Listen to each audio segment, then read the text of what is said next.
Ma créativité actuellement est plus que jamais, j'ai envie de dire, parce qu'en ce moment c'est le grand chamboulement, mais je vais y revenir juste après, c'est un joyeux bordel. C'est d'ailleurs la raison pour laquelle j'ai effectué un super méga gros tri de mes projets en mai. Mentalement, j'étais épuisée, trop de projets en cours. Le deuil de Champollion qui durait depuis 1 an, même si j'ai encore des fois des moments où il me manque terriblement, malgré l'arrivée de Fogg, mon nouveau chien. Et l'arrivée de Foggy, ça a été une tempête à la fois d'amour et d'adaptation, parce que on se promène pas de la même façon qu'avec Champollion. C'est un bulldog français. Il y a tous les soins, donc tous les soins avec lesquels il a déboulé à la maison. Il y a aussi toutes les déconvenues, je vais dire, par rapport à la SPA. C'est loin d'être comme à la télé avec les petits délais, les petits trucs, voilà, où c'est tout beau, tout grand. Non, il faut le prendre tout de suite, machin et tout. Et on vous dit pas qu'il y a la dermatite, on le savait, mais on vous dit pas qu'il y a tel problème, tel problème, tel problème, tel problème, etc. dans le packaging. Non, ça on te le dit au moment de signer les papiers d'adoption. Donc c'est pas du tout comme dans les émissions à la télé, en tout cas pour nous ça s'est pas du tout passé comme ça, même si l'accueil a été topissime et que de toute façon on comptait le garder. Donc tout ça, ouais. Un gros surplus d'un peu tout, émotionnel, professionnel, perso.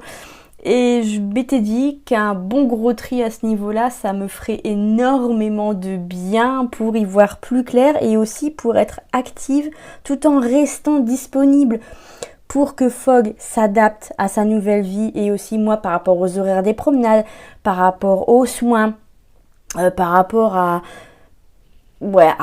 juste son arrivée, son installation. Là, ça va faire 3 semaines. Donc j'ai fait ce super méga gros tri pour y voir plus clair, et j'ai décidé d'élargir un petit peu ma vision des choses. Je vais dire de l'élargir à ce qui n'est pas du projet 100% pur jus, c'est-à-dire à leur partage. Comme je suis en train de le faire là, un petit peu, dans cette vidéo, comme je le fais dans le bric-à-brac, mais surtout comme je le faisais sur Insta. Et donc vous le sentez venir, je vais parler de réseaux sociaux et de rapports biaisés à la créativité. Je vais aussi faire un point quand même sur mes envies, parce que même si je suis une autrice professionnelle, tout ne se limite pas aux besoins, notamment les besoins pour survivre et pour payer les croquettes hypoallergéniques. Bien sûr, je n'ai pas la prétention de tout savoir de votre créativité, c'est pourquoi je partirai sur des constats et sur mon expérience d'autrice dépressive en burn-out créatif. Et pour enrichir cette vidéo, je vous invite à me partager vos propres ressentis dans les commentaires. Merci! Mon premier constat est que j'ai sans doute tout mélangé. Je poste ici sur YouTube, sur TikTok, sur Instagram, j'ai un podcast. Je suis une autrice publiée et je partage mes astuces d'écriture. Je partage autant d'astuces d'écriture de romans que d'astuces d'organisation. Mais voilà, les algorithmes à la con détestent quand on n'a pas une audience claire, quand on n'a pas une audience définie, et il n'est pas question pour moi de créer une chaîne secondaire par exemple. Alors j'ai bien réfléchi. Quels sont les endroits du net où je me sens bien, en accord avec ce que j'ai envie de partager et avec les gens qui s'y trouvent? À ce jour, je n'ai rien publié sur Insta depuis 1 semaine, hormis quelques stories. Publier 3 à 4 fois par semaine pour publier, ça m'intéresse plus. C'est un constat qui me suit plus ou moins depuis 2 ans. D'ailleurs, je vous en ai déjà parlé ici, je vous en ai déjà parlé ailleurs. J'ai plus du tout envie de satisfaire un algorithme, en fait. Et je suis revenue donc sur ma décision plusieurs fois de continuer sur Insta, parce que j'aime beaucoup partager mes photos, j'aime beaucoup poster des petits textes, j'aime beaucoup créer des carousels, mais alors déjà j'ai supprimé les astuces d'écriture sur Insta, sur mon compte. Donc j'ai toujours qu'un seul compte, et j'ai décidé de n'y poster que du contenu relatif à mes livres. Donc ça va être les tropes, ça va être les révélations, de couverture, les résumés, les avis quand il y en a. Et c'est encore pire, la chute est catastrophique. Alors ouais, je suis passée des astuces d'écriture majoritairement à ça. J'ai bien conscience que la plupart des gens qui me suivaient sur Insta, c'était pas pour mes livres, mais pour mes astuces d'écriture. Mais même à ce stade des astuces d'écriture majoritaires sur ce compte, ça ressemblait à rien. Il n'y a aucun impact et franchement, j'ai déjà essayé de mettre en place une stratégie. J'ai essayé de m'y tenir pendant plusieurs mois, presque un an même. Et je voyais toujours pas d'amélioration, pas de changement. Donc c'est aussi tout ça qui a contribué au fait que, ok, j'y prenais du plaisir. Alors les carousels de moins en moins. J'y prenais du plaisir, mais au final, est-ce que c'était pas quand même une perte de temps? Est-ce que je pouvais pas réserver ce temps à l'écriture ou juste même à prendre soin de moi plutôt que de vouloir satisfaire un algorithme débile? Donc, ça me retire une sacrée épine du pied de plus avoir à penser à des posts Insta à l'avance. J'ai adoré, comme je vous le disais, vous y partager mes coulisses d'écriture, mes astuces, mes petites histoires. Mais aujourd'hui, je viens de vous le dire, j'y perds surtout mon temps. Je cause à un mur au sens propre. Et le fait est que j'ai beaucoup trop de projets aussi pour me le permettre. Là-dessus, j'ai créé le Substack de Pim ton Orga, ma future marque de papeterie, je vais dire ma future marque de papeterie créative, donc des astuces d'organisation, des réflexions sur la méritocratie, sur le rapport au travail, toutes les conneries instagrammables sur lesquelles je peux tomber, même sur YouTube relatives justement à la méritocratie, à la manifestation. Non mais stop, parce que ouais, il y a un fossé entre votre manière et ma manière de créer et celle des influenceuses. Bien sûr, si je ne l'avais pas décortiqué pour en parler dans le podcast, ce sujet, je n'aurais peut-être pas fait le rapprochement entre ma façon de partager mes projets et ma façon de vivre ma créativité au quotidien. D'ailleurs, ça tient en cette phrase, oui je dis bien, tout est dans cette phrase. Il y a un constat dans cette phrase. Ma façon de partager mes projets vient avant ma façon de vivre ma créativité au quotidien. C'était ma première pensée, c'était mon premier déclic. Ah, je vais créer ça, comme ça, je vais pouvoir en parler sur Insta et compagnie. Je vais pouvoir documenter le processus. Et ouais, ça prend énormément de temps de tourner des vidéos, de tourner des vlogs tout en travaillant sur son roman. Forcément, ça me ralentit parce qu'il faut régler la lumière, il faut voir où je pose la caméra, il faut voir aussi ce que je vais dire, le rythme, ce que je vais raconter donc face caméra, ce que je vais raconter en voix off. Après, il y a tout le montage. Un vlog, c'est hyper long à monter. Une vidéo comme celle-ci, face cam, avec le script qui est juste là, ça va. C'est rapide à monter, il n'y a presque pas de cut et c'est bon. Par contre, un vlog, c'est beaucoup plus long parce que ça doit être... Voilà, il y a une dynamique, il y a un rythme qui est différent. Ça fait mal, mais je suis ravie de ne plus m'épuiser pour rien. J'ai bien compartimenté mes 3 casquettes. L'autrice qui vend ses romans, celle qui partage ses astuces d'écriture et la créatrice de papeterie pour vous aider à vous organiser. Et pourtant, chacune de ces casquettes, chacun de ces compartiments contribue à faire grandir les autres. Je n'existe pas sans ces autres casquettes. L'autrice qui écrit des romans n'existe pas sans l'autrice qui écrit et sans l'autrice qui prend des notes sur les astuces d'écriture, sur les conseils, sur les techniques les techniques narratives et tout ça. C'est là que j'ai compris être sur la bonne voie parce que le mur dans la gueule à répétition, ça fait encore plus mal en fait.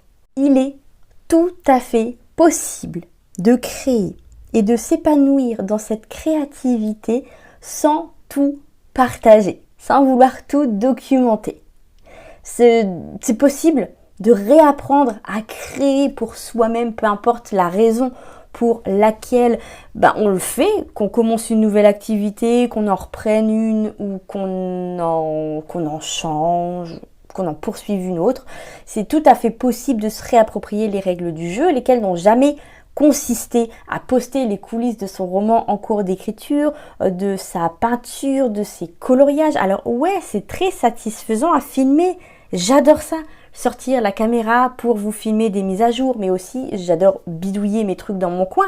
J'adore ne pas avoir ce besoin de documenter, d'être complètement libre, de pas regarder comment je suis habillée, de pas regarder comment je suis coiffée, d'être complètement en mode mais je m'en fous de la caméra puisqu'il n'y a pas de caméra. J'ai des phases très largement alimentées par la dépression et c'est la raison majeure pour laquelle j'ai créé le bric-à-brac.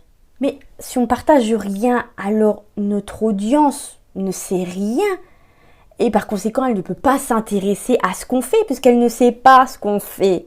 Alors c'est à mon sens le principe le plus idiot, le plus stupide, le plus crétin, peu importe le synonyme, des réseaux sociaux. Et on se retrouve avec des millions d'utilisateurs qui gueulent chacun dans son coin en quête d'une attention qu'il n'obtiendra jamais, jamais, jamais.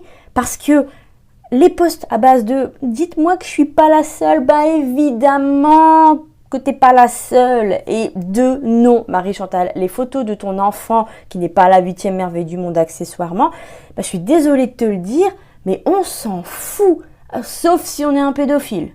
Poster tous les jours ou presque pour poster, sans rien avoir de vraiment intéressant à raconter, mais surtout pour satisfaire l'algorithme et finir par ennuyer tout le monde ou s'ennuyer soi-même, ou poster de temps en temps et ne pas être recommandé par ce même algorithme. Alors j'ai choisi mon camp, publier dans le bric-à-brac, poster aussi, reprendre les vidéos ici sur YouTube, toucher des lecteurs et des lectrices qui se sont abonnés, que ce soit ici ou dans le bric-à-brac, pour découvrir mes projets, pour lire mes articles, pour lire mes nouvelles aussi, parce que j'y poste également des nouvelles. Reste maintenant à perdre l'habitude de vouloir tout documenter. Comme je vous l'ai expliqué, j'ai un Substack pour chacune de mes casquettes et il en va de même pour TikTok. Alors ça m'apprend à être moins exigeante sur la qualité de mes formats courts parce que le montage hyper travaillé, c'est vraiment pas ce que les usagers recherchent sur TikTok. Et c'est là la seconde raison pour laquelle j'ai procédé en mai à un tri en bonne et due forme. Tout à l'heure, je vous parlais de connaître, de trouver les espaces en ligne où l'on se sent bien, j'ai bugué, le blog et la newsletter, donc le Substack, clairement ça fait partie des endroits où je me sens bien, même si j'ai pas encore le réflexe d'aller voir ce que publient les autres, que ce soit les notes, donc que ce soit m'abonner à leur newsletter, parce que ça c'est un défaut que j'ai, je m'abonne à des newsletters et après au bout d'un moment je ne les lis plus. J'ai longtemps songé à réunir mes 3 casquettes sur un blog commun avec des étiquettes, donc étiquette organisation, étiquette livre, publication de livres et étiquette astuces d'écriture. Puis j'ai abandonné l'idée, même si elle me séduit toujours, il n'y a pas d'urgence et j'aime beaucoup savoir que vous recevez mes articles directement dans votre boîte de réception, au même titre que la newsletter. Ça, je trouve ça cool. Vous n'avez pas à faire la démarche pour venir lire le blog, c'est le blog qui s'invite directement chez vous. Malgré tout, je dois comprendre que je ne peux pas tout vous raconter et vous ne voulez pas tout savoir non plus.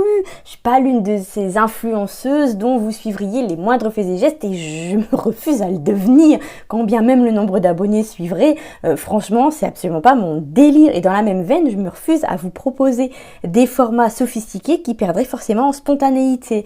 Or, c'est exactement, quand même, ce que j'étais devenue sur Instagram.